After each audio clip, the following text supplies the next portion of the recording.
He said you guys were in a relationship and that you were the mastermind behind all of this, and it was your idea because you wanted the $1 million life insurance policy, and he could take over George's job, and you guys would be set to be together. And that was the whole deal. Well, I can tell you that's a lie. I'm gonna do it by myself. Everybody loved George. To the public, she was the picture of heartbreak, a devoted wife shattered by tragedy, crying out for justice, and when her husband was killed on his own front porch, it seemed like the work of a cold-blooded stranger. But what no one knew was that the woman begging for answers already had them. At around 10:30 p.m., police would respond to a 911 call from a woman saying her husband had just been shot outside their home. But what they would discover was a tragic scene. George Young had been shot and killed. As police scrambled for answers, they uncovered a devastating truth. The one behind it all was the same person who shared his bed, his wife, mother to his 3 sons. A plot fueled by lust, greed, and a $1 million life insurance policy. What was more disturbing was what happened next. In fact, these stories are closely similar to the story I covered last weekend. Do you remember a woman who paid $1,000 to her husband's friend to kill him, but they turned against her? Mundo received the down payment for the gun to have me killed from Lulu. That's when I said, you know what, I think we have enough. Let's take this to the police now. If you have not watched it, I'll leave the link at the end of this video.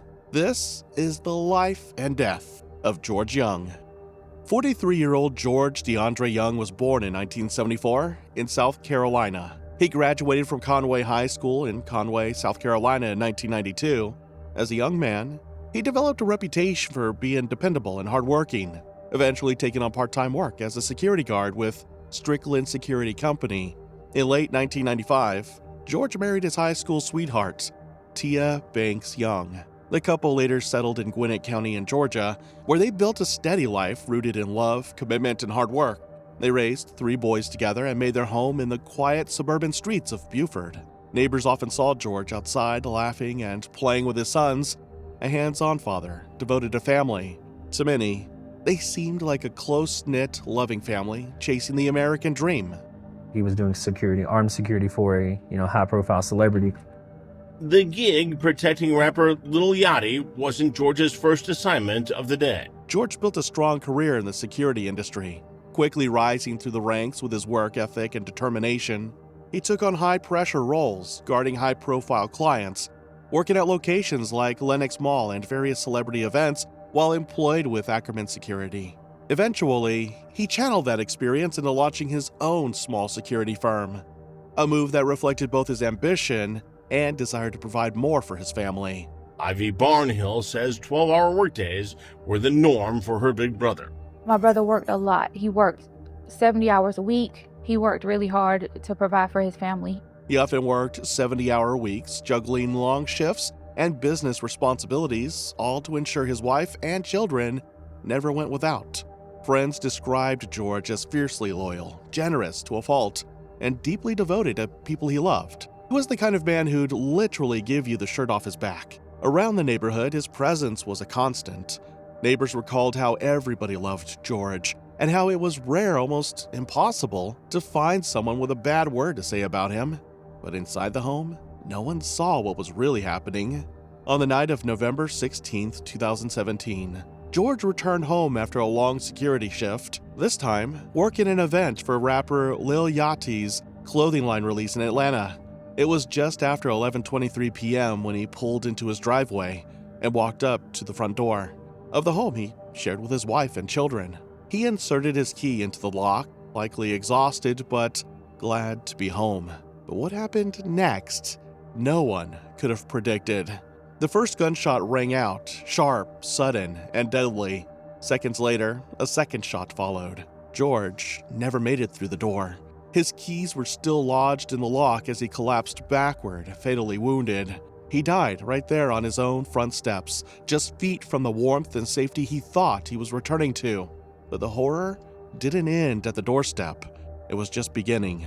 It wasn't until 11:31 p.m., roughly 8 minutes after the gunshots, Tia Young, George's wife, finally called 911. She told the dispatcher she had heard 2 loud bangs outside but requested that responders arrive without sirens, saying she didn't want to wake the children. When paramedics and police arrived, the scene they found was both tragic and deeply unsettling. He got shot from the side. His keys were actually in the door when he was shot and killed. George was lying motionless on the front steps, his feet facing the door he never got to open. His phone, wallet, and keyring were all still on him. Nothing had been taken. There were no signs of forced entry, no evidence of a struggle, no robbery. At first I thought it was gunshots, but I wasn't sure what it was. I didn't know if it was firecrackers. Tia Young also shared what she had heard that night. But I heard 2 loud gunshots. At first I thought it was gunshots, but I wasn't sure what it was. I didn't know if it was firecrackers. Investigators immediately started to try to piece together the situation. First, they turned to his workplace, wondering if an incident from his security job had followed him home. But after speaking with his colleagues, they found no evidence of any altercations that night. With no leads there, detectives shifted their focus to the closest to George, his wife Tia, and her brother Harvey Timothy Lee. And that's when the inconsistencies started to surface. As they examined their statements, subtle inconsistencies began to emerge. One detail stood out. Kind of jog your memories will go things that you told me, maybe you'll tell me something you didn't remember the first time, okay? So just start out that night. I know that you said you had gone, or you were in bed. Were you like in a deep sleep, or were you just kind of sleeping, or what was going on? As far as I remember, I was in a deep sleep. Okay. And then what happened? I heard 2 loud noises. I wasn't sure if it was firecrackers or what it was. I sat up on my bed, looked around. My baby boy was still asleep. If I remember correct, I think I went to Tim's room, but he wasn't there. His light was on. Then I remember he was downstairs on the computer or a laptop at the table. I don't think I went to my mom's room right away. I think I went downstairs to where he was. And I think as I got almost down to the bottom step, he was coming up. He asked me, did I hear it? I said, yeah, I heard it. He said, it sounded like shots. I said, I'm not sure if it was shots or firecrackers or what it was, because the people in our neighborhood that I knew, they periodically do firecrackers for whatever reason. I think at that point he said he was gonna go get his gun, go up to his room, go down and check, see. I remember him opening the door, shutting it pretty quick, telling me to call 911. That's why he told you that it was George was out there. Okay. And I called 911. The lady goes through the whole thing. What's your emergency? And then I told her that my husband was, well, we heard gunshots, and my brother opened the door and said that it was my husband. She wanted to know, I think, where the shots were is what she needed to know. And yeah, that's the first thing she asked. I told her I couldn't do it. I couldn't go down there. So she said, is there anybody can look that can? I said, my brother. So he looked, told me what he thought he saw. So I relayed it to her. And then she wanted me to do CPR. I don't know CPR, first of all. And if I did, I don't think I'd have been able to gather myself to do it. I don't know. Could have, but I don't think so. Tia initially claimed she thought the gunshots were fireworks, yet she still called 911. Why such a serious response to something she supposedly believed was harmless? That wasn't the only story not adding up. On the night of the murder, police had questioned Tia and her brother Tim. Tim had been living with the family for a period of time. Both of them were inside the house when George was killed. At first, it was expected they might not remember every detail, especially so soon after the incident. But looking back now, their stories didn't seem to add up. Tim had told officers that when he heard the gunshots, he grabbed his gun and went outside. He saw George bleeding to death, then put his gun away and called Tia. Tia, on the other hand, said she came out of the bedroom, went to Tim's room, noticed he wasn't there, then came downstairs, allegedly passing him before he went to check outside. Police noted a major issue with both of these accounts. None of it matched what was heard on the 911 call. During that call, which authorities have not released to the public, Tim is actually overheard telling Tia that George had been shot, but the police weren't the only ones not buying their story. Ivy Young, George's sister, also began to question Tia's behavior. After driving through the night to be with them, she expected to find a heartbroken widow. Instead, she found Tia coming out of Tim's bedroom. She came out of the room. That was my first inkling, and then her reaction. Like no tears, no nothing. That just made me feel like something's not right. Tia showed no signs of distress. It was a stark contrast to how Ivy had seen Tia grieve in the past, sobbing uncontrollably when her own father passed. What disturbed Ivy even more was the atmosphere in the home. No one seemed to be mourning. Life inside the house went on as if George hadn't just been murdered on their front porch.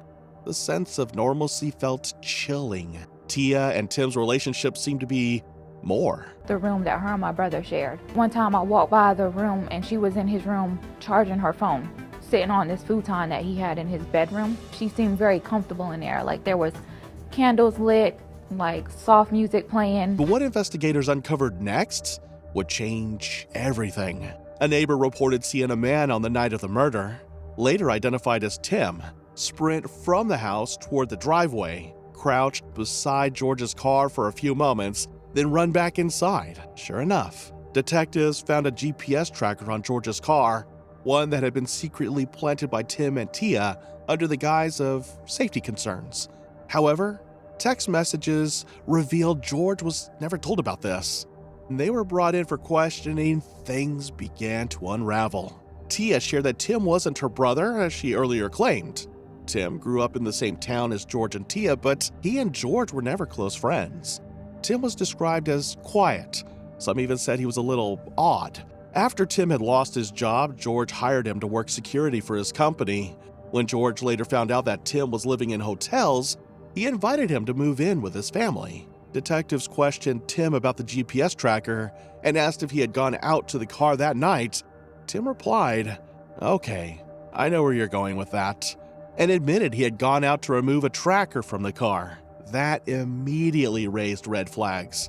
When detectives asked why would he take a tracker off the car, Tim claimed George had previously asked him to place a GPS tracker on his truck for safety, just in case something ever happened to him. The vehicle could be located.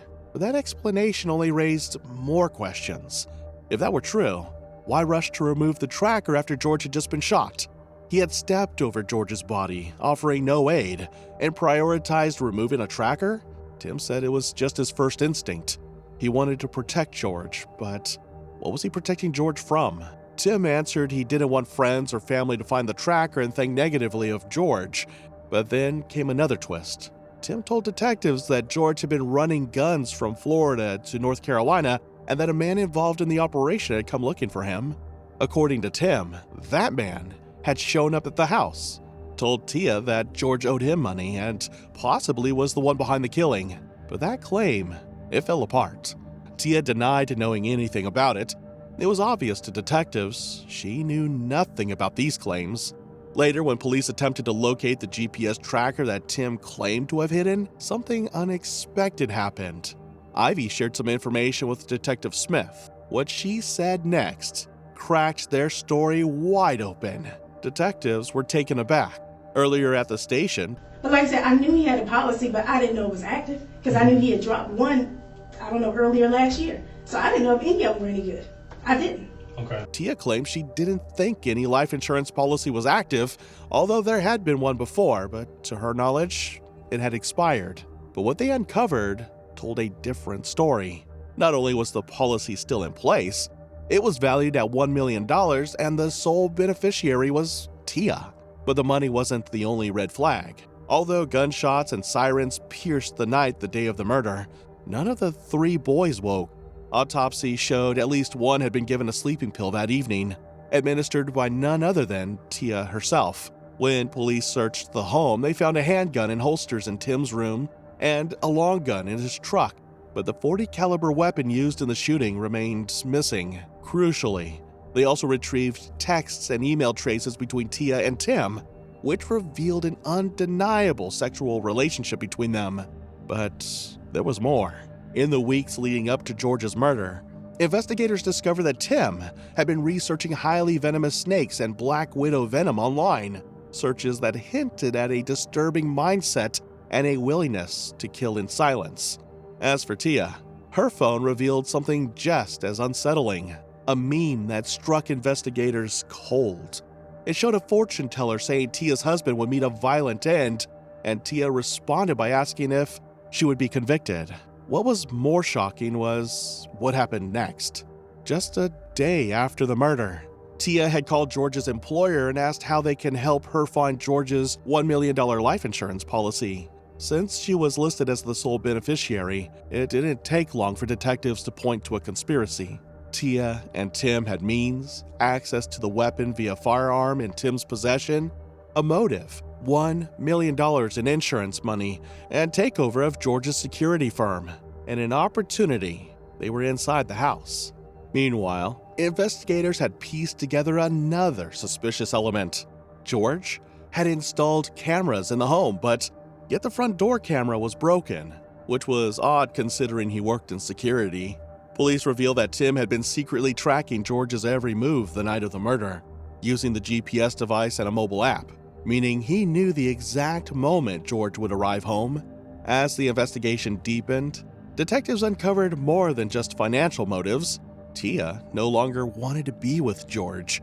Despite what she initially told police about George being a good man, their marriage was strained. Friends and relatives later confirmed the growing tension. By April, the mounting evidence forced police to bring both Tia and Tim back in for questioning. This time, they confronted them with everything: explicit emails, suggestive messages, and glaring gaps in their timelines. Tia admitted to the affair, but claimed it had ended after George's death. Tim, on the other hand, said nothing. Like I said, when I remember that we had your phones before, I told you we can get everything that's deleted, right? Mm-hmm. Okay. So in that, obviously I have those emails. I have all those emails that Tia had sent you, okay? And in those emails, she talks about yours and hers relationship. And talks about how good you are sexually. Do you? Mm-hmm. So that's obviously my issue here, is that everything shows that you guys were having some kind of relationship. So I just want you to tell me why. And I know you know these were sent to you and you read them, because it shows us whether you opened it or not. Okay. Do you want to continue this conversation? Or you just don't want to talk about this?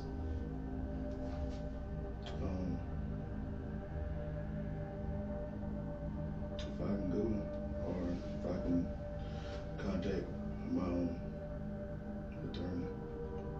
Okay. Do you have an attorney? Okay. As soon as he was asked about his relationship with Tia, he requested a lawyer. That was all investigators needed. Both Tia and Tim were arrested and charged with the murder of George Young. Prosecutors alleged that they had plotted together to end George's life, collect his $1 million life insurance policy, and start a new life as a couple. They believed Tia's public grieving had been an act, one she performed in front of cameras while secretly conspiring behind closed doors. Both Tia and Tim pleaded not guilty in court, but the judge saw enough to deny bail, keeping them in jail while they awaited trial. I'm gonna do it by myself. Everybody loved George. The case drew widespread media attention, fueled in part by Tia's earlier emotional interviews. She had once stood before television cameras, tearfully begging for justice for her husband. Now, she stood accused of orchestrating his murder. However, the most shocking twist was yet to come. During the trial, Tia's attorney argued that having an affair doesn't make someone a murderer. He challenged the prosecution's theory that Tim had planned to take over George's security company, pointing out that Tim couldn't legally run the business himself. The defense also emphasized two key points. There was no gunshot residue found on either Tia or Tim, and the murder weapon had never been recovered. Still, the circumstantial evidence continued to build. Prosecutors laid out a timeline that pointed to premeditation. They argued that the shot had come from inside the house, fired just as George stepped onto the porch, striking him in the face. That suggested someone had been waiting for him, poised and ready. A single shell casing was recovered at the scene, but the second bullet and the gun itself were never found, leaving behind a trail of unanswered questions and a growing sense that something far more sinister had taken place behind closed doors.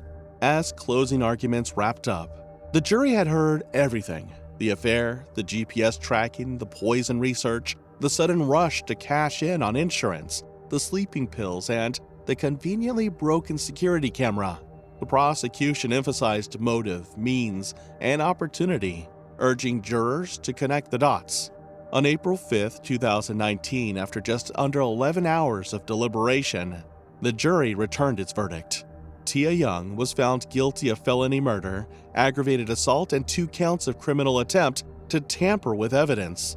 She was cleared of malice murder. Harvey Timothy Lee was found guilty of malice murder, felony murder, and aggravated assault. The sentences came quickly. On April 11, 2019, Tim was sentenced to life without the possibility of parole.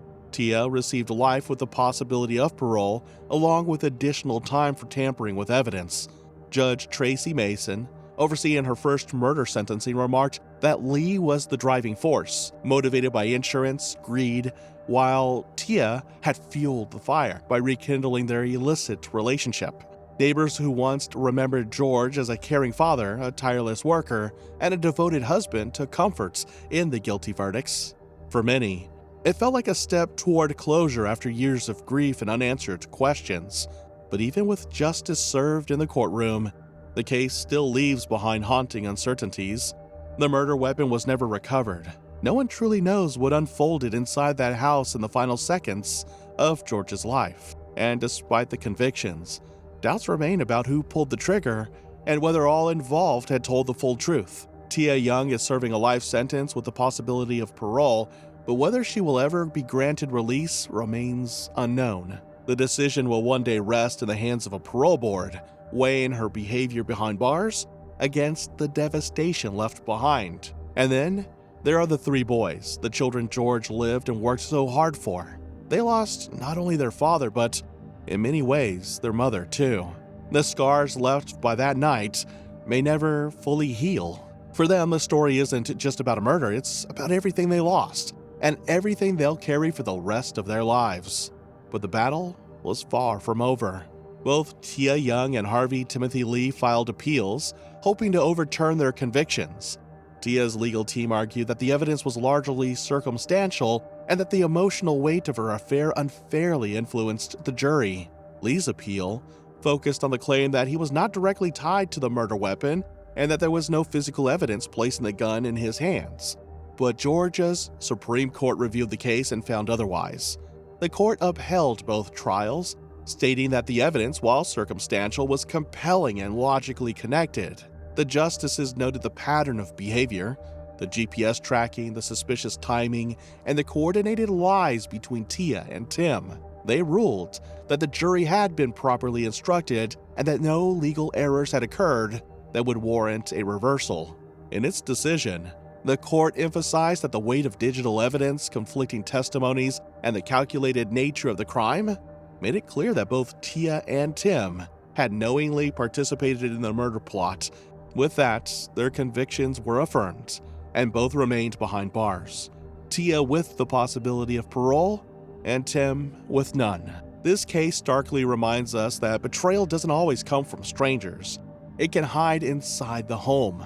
A man who spent decades protecting others lost his life to those closest to him. What do you think about it? Let us know what you think in the comments below, and if you found this story intriguing, please like, share, and don't forget to subscribe for more stories like this.